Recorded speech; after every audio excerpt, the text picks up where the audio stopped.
Hello students. आज के इस क्लास में हम लोग समझेंगे ऑब्जेक्ट ओरिएंटेड प्रोग्रामिंग के बारे में, या जिसे ऑब्जेक्ट ओरिएंटेड प्रोग्रामिंग स्ट्रक्चर भी बोला जाता है, उसके बारे में। आज इस क्लास में इसके बारे में डिटेल में हम लोग समझेंगे, बिल्कुल डेप्थ में समझेंगे। इस लेक्चर का मेन मकसद है कि बहुत सारे स्टूडेंट्स जो हमारे पास आते हैं और उनका ये कहना होता है कि ऑब्जेक्ट ओरिएंटेड का जो एक्चुअल जो कंसेप्ट है या उसके अंदर के जो लॉजिक हैं, इसके बनाने का मकसद क्या है, इसके बारे में डिटेल थोड़ा सा उन लोगों को कंफ्यूजन क्रिएट करता है। तो आज हम लोग बिल्कुल इसको डेप्थ में समझेंगे, एक रिसर्च के तौर पे समझेंगे कि आखिर ऑब्जेक्ट ओरिएंटेड प्रोग्रामिंग स्ट्रक्चर होता क्या है और इसकी जरूरत क्यों पड़े। ओके, तो हम लोग क्लास शुरू करते हैं। ऑब्जेक्ट ओरिएंटेड प्रोग्रामिंग, जिसको कि आजकल सब लोग बोलते हैं, लेकिन एक्चुअली में ऑब्जेक्ट ओरिएंटेड प्रोग्रामिंग स्ट्रक्चर इसका फुल फॉर्म होता है।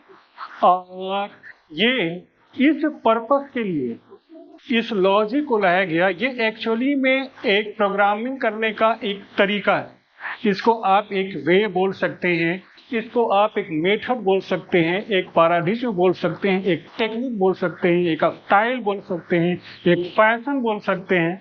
तो ये प्रोग्रामिंग करने का एक तरीका है, एक वे। और ये तरीका और ये वे, ठीक है, क्यों लाया गया और कैसे लाया गया, ठीक है, आज के इस क्लास में हम इसी बात को डिस्कस करेंगे और डिटेल में डिस्कस करेंगे। देखिए, सबसे पहले हम लोग ये समझेंगे कि ऑब्जेक्ट ओरिएंटेड प्रोग्रामिंग, जिसको कि बोला जाता है कि ये रियल वर्ल्ड के कंसेप्ट पर आधारित है। रियल वर्ल्ड के कंसेप्ट पे आधारित का मतलब क्या हुआ? रियल वर्ल्ड के कंसेप्ट पे आधारित का मतलब ये हुआ कि रियल वर्ल्ड में हम लोग जिस तरह से किसी प्रॉब्लम को सॉल्व करते हैं, हम लोग जिस तरह से लॉजिक लगाते हैं अपने प्रॉब्लम को सॉल्व करने के लिए, जस्ट उसी लॉजिक, उसी तरीके, उसी मेथड को पकड़ना है। उसी मेथड को कंप्यूटर के प्रोग्रामिंग में इस्तेमाल किया गया। अब क्वेश्चन ये उठता है कि रियल वर्ल्ड का मतलब क्या हुआ, रियल वर्ल्ड के प्रॉब्लम को सॉल्यूशन का मतलब क्या हुआ। हम किसी प्रॉब्लम को रियल वर्ल्ड में कैसे सॉल्व करते हैं, इसके पीछे क्या लॉजिक है, ये क्या है। इसी से ऑब्जेक्ट ओरिएंटेड टेक्निक का सारा कंसेप्ट क्लियर हो जाता है। एक्चुअली में वैज्ञानिकों का कहना है कि दुनिया में जितने भी चीजें हम लोग देख रहे हैं, समझ रहे हैं, या जो हमारी जरूरतों को पूरा कर रहे हैं, या जो हमारे प्रॉब्लम को सॉल्व कर रहे हैं, ये सब के सब एक ऑब्जेक्ट है। क्लियर? मतलब दुनिया में जितनी सारी चीजें हैं जो किसी न किसी प्रॉब्लम को सॉल्व कर रहे हैं, वो सब के सब एक ऑब्जेक्ट हैं। ठीक है? वो सारी चीजें जो किसी प्रॉब्लम को सॉल्व नहीं कर रहे हैं, ठीक है, जो ऐसे ही हैं, ठीक है, उसको आप ऑब्जेक्ट नहीं भी मान सकते। मगर जो प्रॉब्लम को सॉल्व कर रहा है, जो किसी न किसी चीज में यूज हो रहा है, वो सब के सब ऑब्जेक्ट। इसी वजह से, ठीक है, चूंकि वो ऑब्जेक्ट है, हमारे प्रॉब्लम को सॉल्व कर रहा है, और इसी वजह से उसको ऑब्जेक्ट ओरिएंटेड से संबोधित किया गया है। ऑब्जेक्ट ओरिएंटेड, या इस कंडीशन को या इस सॉल्व करने के तरीकों को आप ऑब्जेक्ट ओरिएंटेड ये कह सकते हैं और कहा भी गया है। क्लियर है? तो अब क्वेश्चन ये उठता है कि दुनिया में ये सारी चीजें जो हमारे प्रॉब्लम्स को सॉल्व कर रहे हैं, इसका मतलब क्या होता है। तो इसको हम लोग इस तरह से समझेंगे कि जैसे जैसे हमको अपने घर में एक स्टाफ को रखने की जरूरत है। क्यों रखने की जरूरत है? तो हमारे पास कुछ प्रॉब्लम होंगे, इस तरह के कुछ प्रॉब्लम उत्पन्न हुए होंगे जिसकी वजह से स्टाफ को रखने की जरूरत हो। प्रॉब्लम होंगे या प्रॉब्लम उत्पन्न होंगे, इसका मतलब क्या हुआ?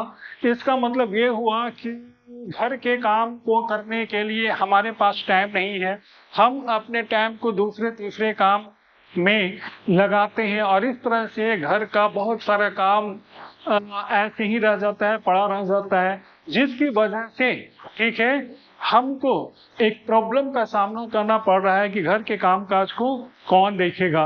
जैसे सब्जी लाना है, ठीक है, वो भी पहले हम ही लाते थे या हम ही को लाना पड़ता है, ठीक है। घर में अगर बच्चे हैं तो उसको स्कूल भेजना है, स्कूल से रिसीव करना है, वो भी करना है। घर में ठीक है अगर पेरेंट्स हैं तो उनके लिए कुछ दवा लाना है या उनका कुछ काम करना है, वो भी हमको करना है। तो इस वजह से हमारे पास टाइम की कमी हो जाती है कि हम अगर वो सब काम करते हैं तो फिर हमारा अपना जो पर्सनल काम है, जो हमारा ड्यूटी का काम है या फिर हमारा पढ़ने लिखने का काम है या हमारा और भी कुछ चीज़ें को जो हम कर रहे हैं, ठीक है, उसमें हमको टाइम को देना है, ठीक है। तो इस वजह से हम उतना टाइम अपने कामों में नहीं दे पाते हैं क्योंकि हमको घर का भी बहुत सारा काम देखना पड़ जाता है। तो ये हमारे लिए एक प्रॉब्लम है, ये हमारे लिए एक समस्या हर सामने आए। इस समस्या को सोल्व करने के लिए, इस प्रॉब्लम को हल करने के लिए मैंने ये सोचा कि घर के काम काज को देखभाल करने के लिए या घर के काम को करने के लिए जो कि हम ही को करना पड़ता है, हम उसके लिए एक स्टाफ रख लें, ठीक है। तो ये हमारे लिए बहुत ही अच्छा होगा। स्टाफ ये सारे कामों को देखेगा और हम ठीक है अपने काम पे ध्यान देंगे, हमको ज़्यादा टाइम मिलेगा अपने काम को करने के लिए और इस तरह से हम अपने काम को अच्छे से कर पाएंगे कि हम अपने काम के लिए हम ज़्यादा समय दे पाएंगे। और इस वजह से ठीक है हमने एक स्टाफ, एक मोहन, सोहन, सोनू, मोनू जो भी हो, एक नाम का एक आदमी, एक स्टाफ हमने रख लिया, ठीक है, जो कि हमारे ठीक है घर के जो काम है उसको वो ठीक है करते हैं। जब वो घर का काम करना शुरू कर दिए तो घर का जो काम में जो मेरा टाइम लगता था, ठीक है, वो बचना शुरू हो गया और जिससे हम अपने काम में ज़्यादा टाइम दे पा रहे हैं और इस तरह से मेरा प्रॉब्लम सोल्व हो गया। ये हुआ रियल जिंदगी के प्रॉब्लम को सोल्व करने का एक तरीका। रियल जिंदगी में एक छोटा सा जो प्रॉब्लम आया था उसको हमने सोल्व किया। लेकिन ये छोटी सी घटना के अंतर्गत कितना बड़ा एक लॉजिक छुपा हुआ है, ये हम लोग, आप लोग, सभी लोग कभी ध्यान नहीं। लेकिन इसी प्रॉब्लम के सॉल्यूशन में जो लॉजिक छुपा हुआ है और जो लॉजिक पकड़ा गया, एक्चुअली में उस लॉजिक को वैज्ञानिकों ने पकड़ा। उस लॉजिक को वैज्ञानिकों ने सोचा, समझा, रिसर्च किया और देखा कि इसके अंदर जो एक सिंपल सा जो सॉल्यूशन का मेथड है उसमें एक बहुत बड़ा लॉजिक छुपा हुआ है और एक्चुअली में वही लॉजिक है जो आप देख रहे हैं, जो आप समझ रहे हैं, ऑब्जेक्ट ओरिएंटेड प्रोग्रामिंग का लॉजिक। अब ये सोचना होगा कि ये एक छोटा सा प्रॉब्लम सॉल्विंग टेक्निक में एक छोटा सा प्रोग्राम यानी प्रॉब्लम को सॉल्व करने के तरीके में इतना बड़ा लॉजिक कैसे छुपा हुआ। तो हम में, सब लोगों में और एक वैज्ञानिक में यही बहुत बड़ा अंतर आ जाता है कि जो वैज्ञानिक होते हैं वो वहां तक पहुंच पाते हैं, हम लोग बिल्कुल जिसको इजी वे में लेते हैं, हम लोग जहां तक पहुंच नहीं पाते क्योंकि हम लोग उतने दूर तक सोचते नहीं, उतने दूर तक समझते नहीं। क्लियर?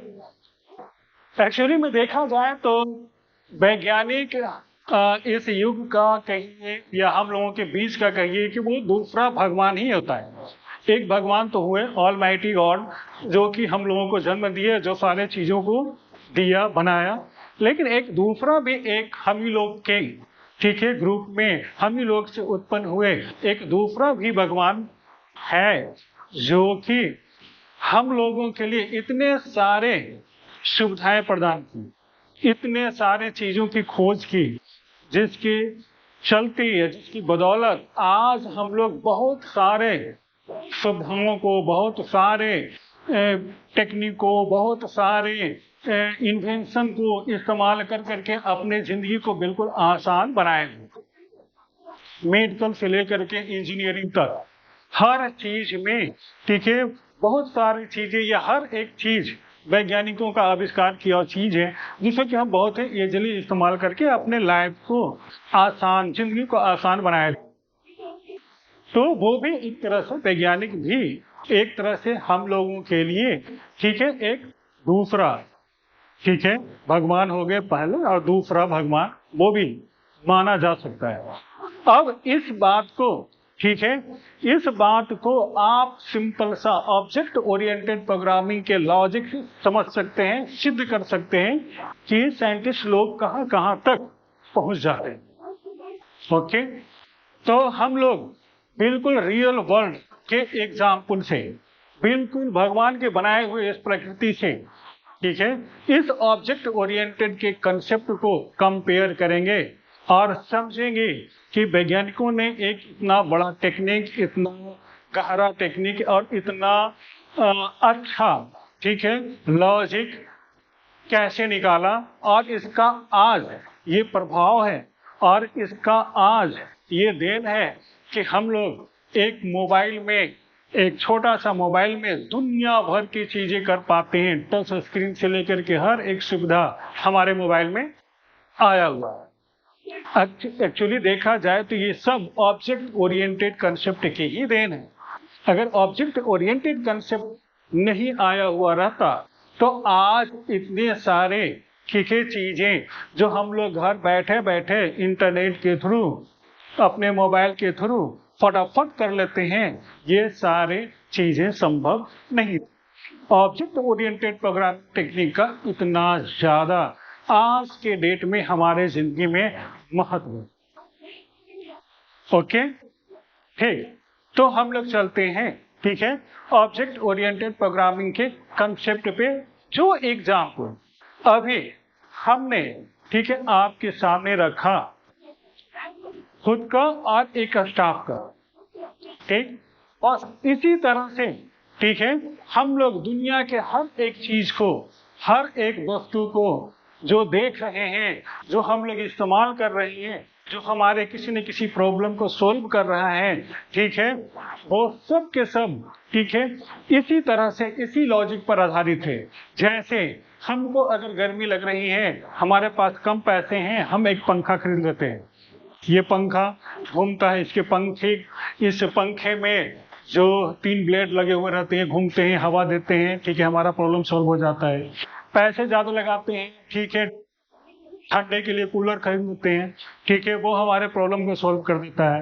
ठीक है, आपके घर में पर्दे लगे हुए हैं, दरवाजे लगे हुए हैं, टेबल लगे हुए हैं, बेड लगे हुए हैं, है ना, बेड शीट लगा हुआ है, ट्यूबलाइट्स हैं, बल्ब है, ये सब के सब हमारे किसी न किसी प्रॉब्लम को सोल्व कर रहे हैं। और ये सब के सब ऑब्जेक्ट जो हमारे प्रॉब्लम को सोल्व कर रहे हैं। ठीक, अगर कोई ऐसा चीज है जो हमारे प्रॉब्लम को सोल्व नहीं कर रहा है, ठीक है, हो सकता है या आप मान सकते हैं कि वो ऑब्जेक्ट नहीं है, लेकिन अगर फिर वो किसी न किसी प्रॉब्लम को सोल्व करना शुरू कर देता है तो फिर हम उसको ऑब्जेक्ट की श्रेणी में रख सकते हैं।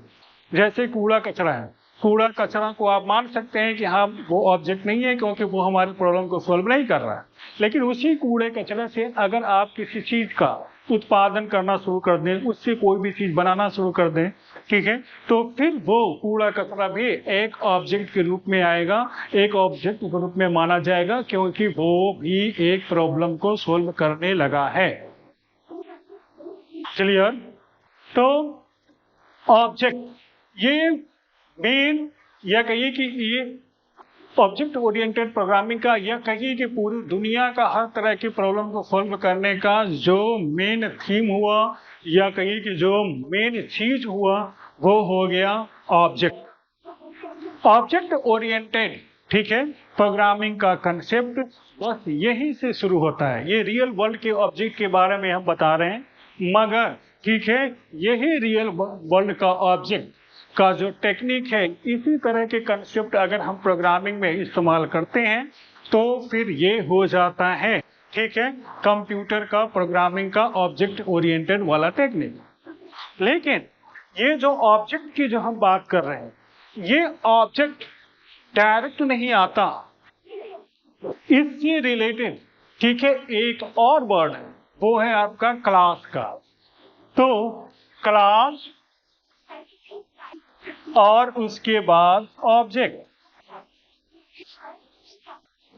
हर एक चीज सोल्व तो भले ही, ठीक है, ऑब्जेक्ट से हो रहे हैं, लेकिन ऑब्जेक्ट डायरेक्टली कोई चीज नहीं होता है, या कहीं कि डायरेक्टली कोई चीज है भी तो हम डायरेक्ट ऑब्जेक्ट को ही सिलेक्ट करते हैं, ऑब्जेक्ट को ही, ठीक है, हम लोग चुनते हैं, या ऑब्जेक्ट को डायरेक्ट, ठीक है, हर एक चीज के लिए, ठीक है, जिम्मेदार समझते हैं, ऐसा नहीं।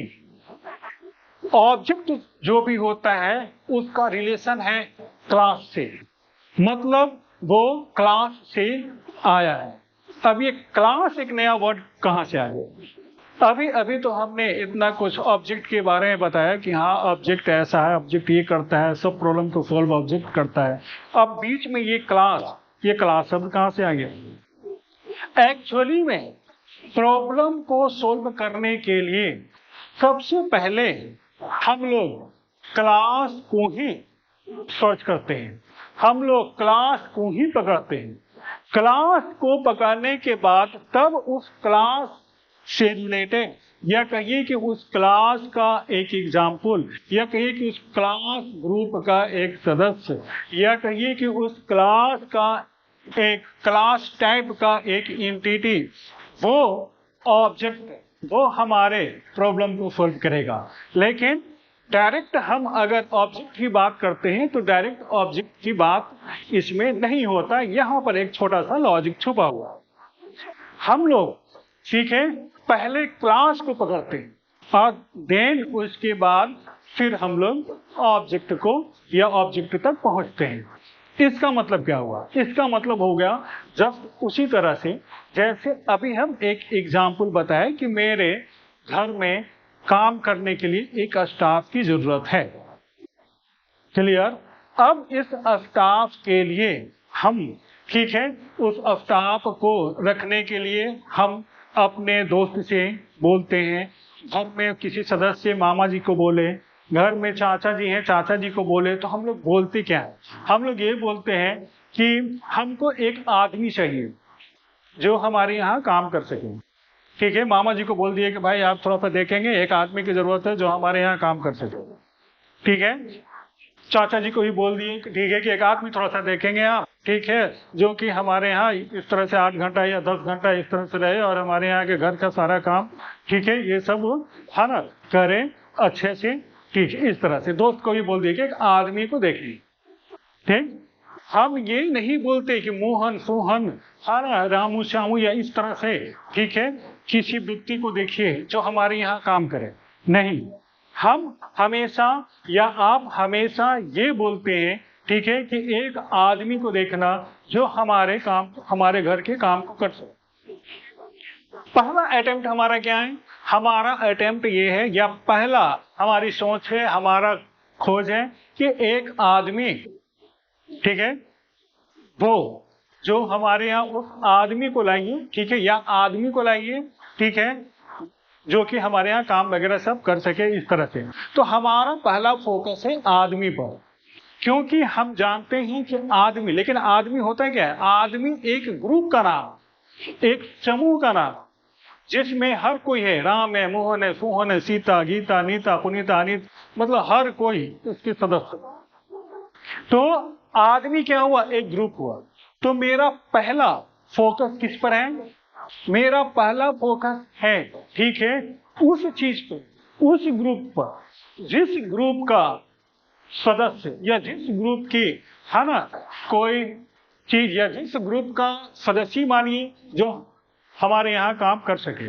हमने अपने दोस्त को, मामा जी को, चाचा जी को ये नहीं कहा कि आप एक जानवर ढूंढिए जो हमारे यहाँ घर का काम कर सके।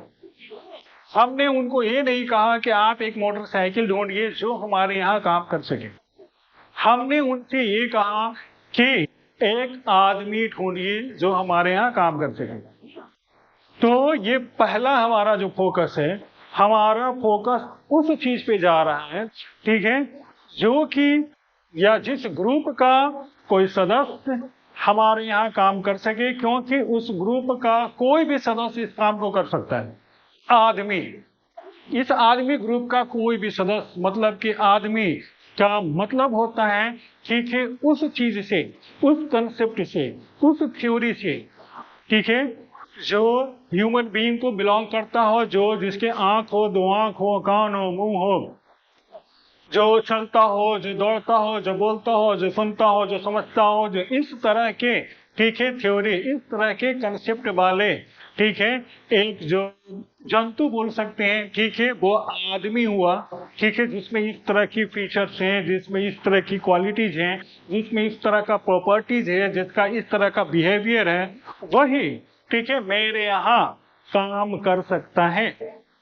जानवर भी है, लेकिन जानवर में वो सारा प्रॉपर्टीज, वो सारा बिहेवियर नहीं है, ठीक है, जो हमारे यहाँ रन करके हमारे घर के काम को कर सके। इसलिए सबसे पहले हमारा फोकस उस पर है कि हम उस चीज को पकड़ें, ठीक है, जिसका फीचर्स, जिसकी प्रॉपर्टीज, जिसका बिहेवियर हमारे प्रॉब्लम को सोल्व कर सके, मैच कर सके। हमारे प्रॉब्लम ये है और इसका सॉल्यूशन इस प्रॉपर्टीज और इस बिहेवियर वाले ही चीज कर सकते हैं।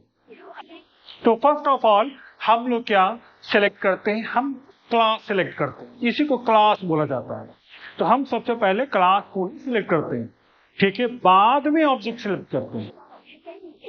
क्लियर?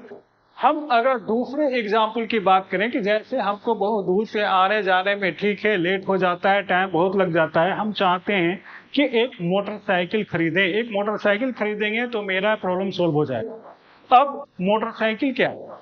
मोटरसाइकिल एक्चुअली में एक ग्रुप को रिप्रेजेंट कर रहा है। मोटरसाइकिल एक ग्रुप को रिप्रेजेंट कर रहा है और इस मोटरसाइकिल ग्रुप में ढेर सारे कंपनीज का अलग अलग मोटरसाइकिल आ जाते हैं। पल्सर से लेकर के, अपाचे से लेकर करके, ठीक है, पैशन प्रो जो हीरो का होता है, या स्प्लेंडर से लेकर के, है ना, बहुत सारे मोटरसाइकिल के ग्रुप में बहुत सारे मोटरसाइकिल क्या नाम, बहुत सारे कंपनीज का नाम।